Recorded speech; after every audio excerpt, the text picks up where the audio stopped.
एक ऐसा खेल जिसमें हम इस दुनिया में भटक रही उन आत्माओं से संपर्क कर सकते हैं जो न जाने कितने समय से यहां भटक रही हैं।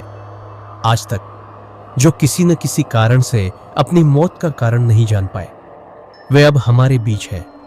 पर क्या हम उनके साथ खेलना चाहेंगे? कुछ लोग इसे सिर्फ एक खेल समझते हैं, लेकिन कुछ ने इसे खेलकर अपनी जिंदगी की दिशा ही बदल दी। आत्माएं, भूत और वे जिनके बारे में हम सिर्फ कहानियां सुनते आए हैं, क्या होगा अगर वे हमारे सामने एक चुनौती के रूप में आ जाए? आज रात का खेल हमें लेकर जाएगा एक अजीब दुनिया में जहां हर कदम पर खतरनाक रहस्य है। पीटर, जॉर्ज और डेजी ये तीनों कॉलेज के दोस्त हैं। एक दिन लाइब्रेरी में पीटर ने एक पुरानी किताब देखी जो जैसे ही उसने खोली उसमें से एक अजीब सी चिट्ठी गिर पड़ी। उस पर लिखा था, चाली चाली, आत्माओं से संवाद करो। पीटर ने इसे पढ़ा और सोचा यह तो बस एक गेम है। उसने जॉर्ज और डेजी को बताया, यह एक ऑनलाइन गेम है जिसमें लोग आत्माओं से संपर्क करते हैं। तुम लोग, मुझे क्या लगता है यह सिर्फ मजाक है। लेकिन डेजी ने इसे गंभीरता से लिया और कहा, तुम नहीं जानते पीटर, यह कोई मजाक नहीं है। मैंने सुना है कि यह सच में हो सकता है।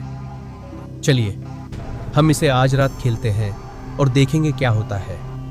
वे सब एक दूसरे के हाथ पकड़कर घर में बैठे और जॉर्ज ने उस पेपर पर बने चिन्ह पर अपना हाथ रखा।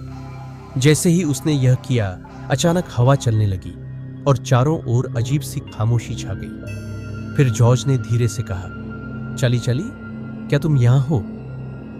आश्चर्यजनक रूप से पेपर में एक हलचल हुई और एक खौफनाक साया सामने दिखाई दिया। एक आत्मा थी। अब उनका सामना उस आत्मा से था जो केवल इस खेल के माध्यम से उनसे जुड़ी थी। पीटर ने हंसते हुए कहा, यह सिर्फ एक प्रैंक है, हम इसे आराम से खत्म कर देंगे। लेकिन उसकी हंसी ठंडी हो गई जब आत्मा ने उससे पूछा, क्या तुम मेरे सवालों का सामना कर सकते हो?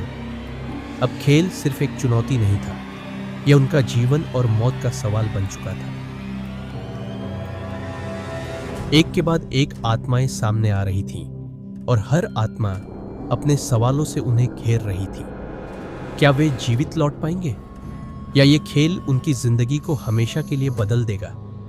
डेजी ने डरते हुए कहा, क्या हमें इसे रोकना नहीं चाहिए? लेकिन जॉर्ज ने कहा, हम इससे बाहर नहीं निकल सकते, हम इसे खत्म करके ही छोड़ेंगे। जैसे ही खेल ने और गंभीर मोड़ लिया, पीटर अचानक बहलता हुआ। उसका शरीर कांपने लगा और उसकी आंखें सफेद हो गईं। तुम लोग क्या कर रहे हो? पीटर ने चीखा। डेजी और रोजी ही खराब हो गई थी, क्योंकि अब खेल सिर्फ एक मजाक नहीं था, बल्कि एक खौफनाक हकीकत बन चुका था। आत्माएं अब उनके साथ थीं और उन्हें सिर्फ एक रास्ता दिखा रही थीं। अगर वे जीवित लौटना चाहते हैं तो उन्हें आत्माओं की इच्छा का पालन करना होगा। अंत में सबको यह समझ में आया कि कभी कभी खेल भी बहुत खतरनाक हो सकते हैं और कभी कभी वे हमारे सबसे बुरे डर को वास्तविकता में बदल देते हैं।